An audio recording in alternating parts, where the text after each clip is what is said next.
Okay, so I'm gonna be honest, I haven't enjoyed a PvP game in a very long time, but I was absolutely glued to this game. Last Flag is described as fast-paced 5v5 shooter. Now this clip right here, this is just a little highlight of some of the things you can do in this game, which I found really enjoyable. There is a lot of outplay potential in this game. This was a legit 1v3, and the reason you're able to do this is because they have a cool mechanic where if you down somebody, you can get all your health back if you finish them. Well, not all your health back. A good chunk, I would say. Some characters have higher health pools, so you don't get all of it back. But this ninja character has one of the lowest health pools, so I get most of my health back. Thing that makes this game stand out, its unique feature, is the way they handle capture the flag. It's not traditional in the sense where you know where the flag is, you go and you try and capture it. Each team has a minute, 60 seconds, at the start of the match to hide your flag anywhere you want on your side of the map. And you have to search for it in order to start the run back to your base to cap it. And if you do cap it, it's only a single flag capture. And while you are hiding the flag, your teammates are going to be killing these little golden robots that are running around, and each one gives you some cash, and the cash, as you can see in the bottom right, is used to upgrade your abilities. So you have 2 neutral abilities and an ultimate. There are 3 levels to each ability, and each one makes it, I would say it's a significant impact on the potency of each ability. You definitely want to try and get as many bots down as you can. Then when the game starts, you have these little mobs of robots that also drop cash, so you definitely want to farm those. And then beyond that, there are 3 capture points. Now, I'm not entirely sure how the point system works in this game. I would like to think that the amount of bases you hold grants you more points on kills or over time, but I'm not entirely sure. There are 2 ways to win. Either you capture the flag once, or if nobody's able to capture a flag, it goes to whoever has the most points. So it was never clarified in-game how those points are calculated. Maybe I'm missing something very obvious, but it does seem to be related to the holding of the bases. You can either hold bases or get the flag. I really like the map design and the character designs. It is a very fast-paced, mobile type of game. Every character moves relatively fast, so some characters having better movement abilities, and those are usually associated with lower health pools. But what's interesting is that all of the characters, whether they have a high health pool, a low health pool, or movement abilities, everyone seems to do pretty good damage. The DPS characters will do better in duels, but in general, I would say every character pretty strong in their own way. Something really nice about this game, even though it's still just an alpha demo, is that it appears to be optimized really well. I am only playing on a mid-tier system that struggles with other large map PvP type games like Naraka Blade Point. I frequently get stutters in that game, even on the lowest settings. But this game was running very smooth, I would say 95% of the time. The art style is aesthetically pleasing. All the characters look very unique. Kind of reminds me of Spellbreak. I don't know how many people got a chance to play that, but it was another PvP type game on a large open map. I really enjoyed that one, but it got canceled. But this game gives me high hopes. The way finishers work is once you down somebody, you have a special input, and it lets you kill them basically with like an emote, and it restores a large percentage of your health. And the recovery effect is so great that you can even get shot while you're finishing someone and still make it out. So it's definitely worth it to try and go for the finishers. You also get the same type of effect reviving teammates. So there's a very significant incentive even for your KD farming teammates to actually go for a revive. I know there are a lot of people who like to just leave their teammates to try and escape, but healing is so rare in this game. There are not a lot of health packs, and the self regeneration is capped out at, I believe, half your health. So really one of the best ways to get your health back is to either revive or do finishers, which I think is a great touch. When it comes to running the flag, you cannot use your abilities, you cannot drop the flag, and for my favorite character, her name is Knives, this ninja type character, she can't double jump. So there are movement and ability penalties, as well as a stamina system, so you can only sprint for a certain amount of distance before you start walking again. Stamina recovers and then you can start sprinting again. I think for the most part this is pretty good, but I do wish you could drop the flag. I don't like feeling handicapped while playing the objective. It'd be nice if you could drop it, join in the fight, pick it up again. When the enemy has the flag and they're running across the map, they're not visible all the time on your minimap. They will appear periodically on your minimap. And then once you get the flag to your base, you have to defend the flag for 60 seconds. If somebody goes to recover the flag, they have to hold the interact button for a few seconds. It's a decent amount of time. Like, you have to try and wipe the enemy team basically before you can recover the flag. And the flag is in essentially a tower, like a base, and it is quite difficult to get into the base and wipe an enemy team when they're in the base. So for as hard as it is to find the flag, it's definitely worth trying to capture it. I think this is a nice middle ground for teams that might not be as mechanically skilled as the opponents, but if you manage to strategize and get the flag to your base, you actually have a pretty good chance of taking the W. As for the characters and their abilities, I'm going to go through each one.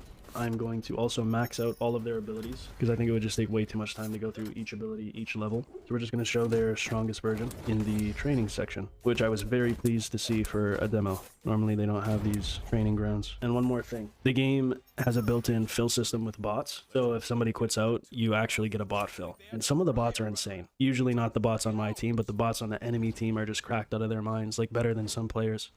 Kind of scary. You don't want the bot scout. You don't want the bot soldier. You want the bot that has the shotgun with the... I forget his name. I'll point him out in the ability showcase. This guy, Lumberjack, he is a melee character. He has a high health pool at 290. Standard melee attacks do AoE damage in a close range. One of his abilities knocks the enemy back for decent damage. His other ability is a movement / damage ability. And his right click is a ranged attack that also brings enemies into you, which is great for a melee character. I will say, I think his ranged barrel roll thing needs a better hitbox. It feels way too hard to actually land the attack when the characters are moving so fast. And I'm really comparing it to Knives and her dash attack, which seems really reliable as long as your aim is decent. Like that pretty much always hits. But every time I was playing this character, Lumberjack, I could not land his barrel roll. And it didn't matter how hard I tried, I could not make this character work in matchmaking. A lot of that had to do with, you know, obviously your team is going to be brand new and unfamiliar with the game, so you're not going to get a lot of support. But yeah, just a little feedback. I would definitely look at that barrel roll, maybe give it a bigger hitbox. His ultimate restores health on cast.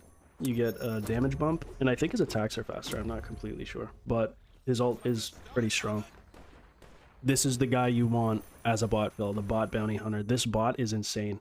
He will stun you and then insta-kill you in a combo every time. This guy's insane, brother. And he's also second favorite character. This guy has so much potential. Easily one of the best characters. He has a mid-range shotgun. Well, I would say close mid-range shotgun. His right click is an explosive movement ability with high damage. Insane. His first ability is tracking grenades. They didn't track who I wanted to there, but they did track somebody.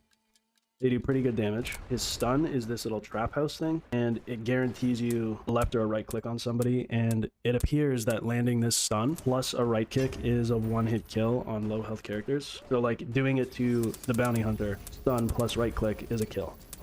His ult is a minigun with pretty good range and a very fast time to kill. Look at that damage, that's insane. Banshee, this is a long-range bow character. She has pretty good damage off of her fully charged shots. Spamming shots up close doesn't do a lot of damage, but I guess the best thing you have.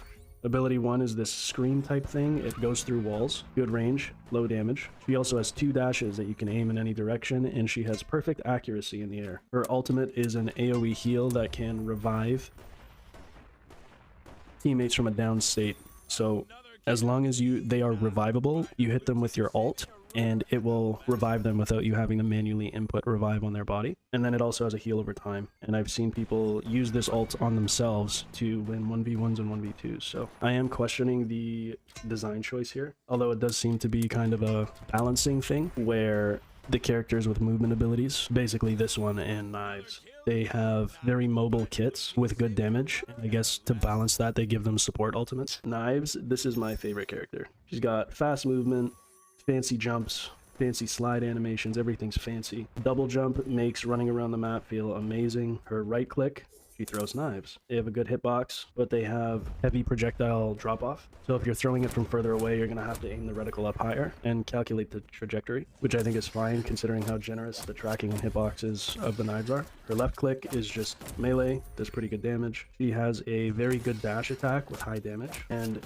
she also can go invisible. The invisibility lasts for a significant amount of time. I think it's like 25 seconds when you upgrade it. Although don't quote me on that, even though I played this character most of the time. And you can sprint, you can double jump, you can capture points, and I think you can get revives as well, all while you're invisible. So invisibility is very strong. However, you are still technically visible. I played a kid that had like a 8K monitor who saw me every time I was in his field of vision. Kid did not miss. So invisibility is strong, but it is definitely not overpowered. Audio cues are really good in this game. You can see the characters, definitely counterable. As for her ultimate, it is a portal. You set it down, your teammates can jump into it from home base. If they die, they can jump into the portal. This is really strong for endgame if your team needs to try and recover the flag or make it to an important point on the map. I'm not the biggest fan of the teleporting ult. I would prefer more of a DPS type thing. Her upgrades for the invisibility is a damage bonus attacking out of stealth. So you can get some combos going off, kill people very fast, very strong, and she'd probably be broken with a DPS ult. So Skyfire. This guy is really annoying to fight. He has a jetpack. You double jump and he can fly around. That little red bar is his jetpack fuel. You can fly for a while. Left click is a AoE flamethrower. Ability 1 is a stun with a wide range. Sorry, it's not a stun. It's a wide range trap. So unless you shoot out the little disco ball in the middle of the area, you cannot escape the circle. And what makes this guy so annoying is that a lot of the time you won't even know he's there. He'll be baiting a teammate, and then all of a sudden you can't escape this little fire area, and then he right clicks you for an AoE fire on the ground damage. So you're taking damage over time, and he's in the air and he's shooting you while you're getting hit by somebody else. Then he'll use his second ability, which he shoots himself in the air, creates a floor of fire on the ground.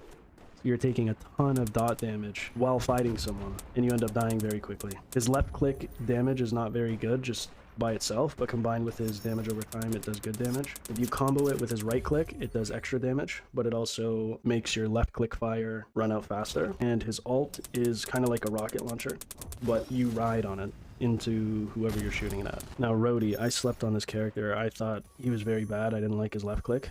I didn't even read the abilities, but as I was making this video, I was kind of blown away. So he gets to walk around with a shield, and he can shoot at the same time. His ability 1 is kind of like, it's an AoE suction that pulls people to wherever you threw it. And his ability 2 is a damage buff for you and your teammates, and a damage reduction for everyone else inside of it. As you can see, his area of effect is very large, and his ult is incredibly powerful. It has an incredibly large range, and it prevents enemies from attacking or using their abilities for as long as they are inside the radius of the ult. So basically they can't do anything but run. And if you pair that with your suction grenade, well, I can see a lot of team wipes coming in with this guy. Scout, he has the best long range potential in the game. He has hit scan with no damage fall off as far as I can tell. I used him quite a bit. He has a tracking ability that automatically pings enemies for your teammates. You can see them through walls across the map. He has a pretty strong movement ability. This thing can get you from one end of the map to the other in one cast on a full upgrade, or close to the other end of the map. Probably the best movement ability in the game, although you can get knocked out of it. So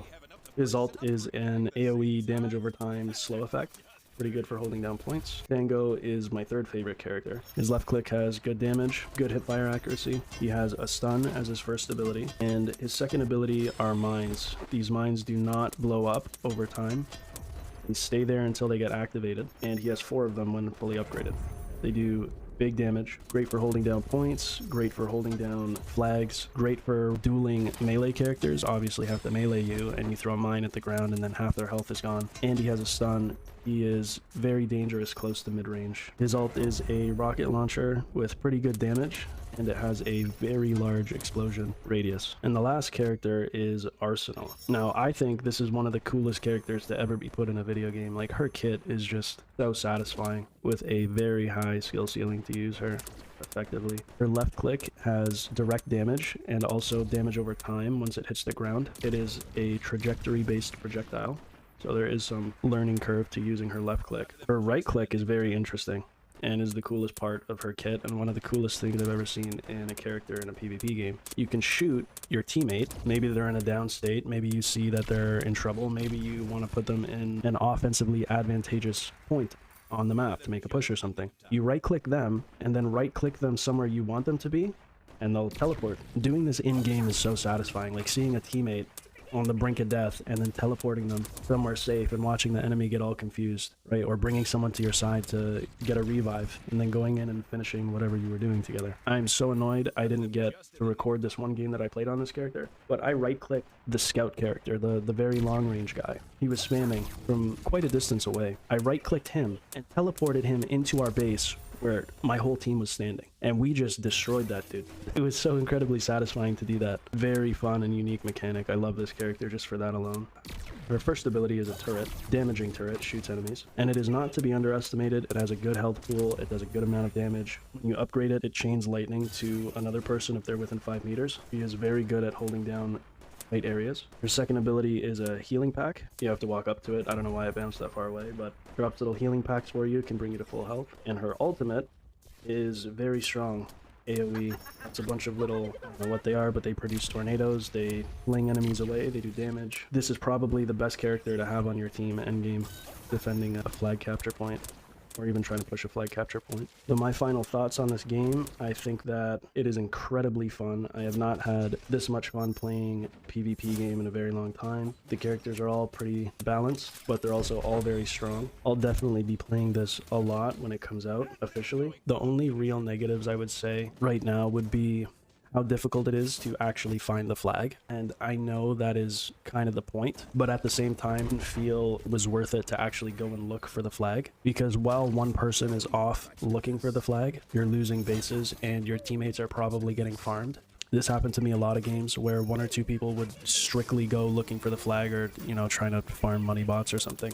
They would finish the game with 0 kills and a few captures of points, but our entire team would be getting dominated and the enemy team would finish with like 15-20 kills and get the win. So I think that there should be some type of testing or a mechanic where as the game progresses into the later stages, maybe there is some type of area that is let known to the teams that they should be searching for the flag for. Maybe there's a specific character or like an item you can fight for on the map, or a power-up or something that lets you find the flag easier. Because as it stands right now, I never felt the desire to search for the flag. I really just felt that it was not only more enjoyable to capture the points and actually fight enemies, but in terms of winning the game on points, it felt more reliable to capture bases and get kills than it did to search for the flag for however long it takes, and then you have to run it across the map, and then you also have to defend it. But overall, this game was incredibly fun, and I hope more people end up on the next playtest, because I was matching the same like 3 to 4 groups of people both days I was playing it,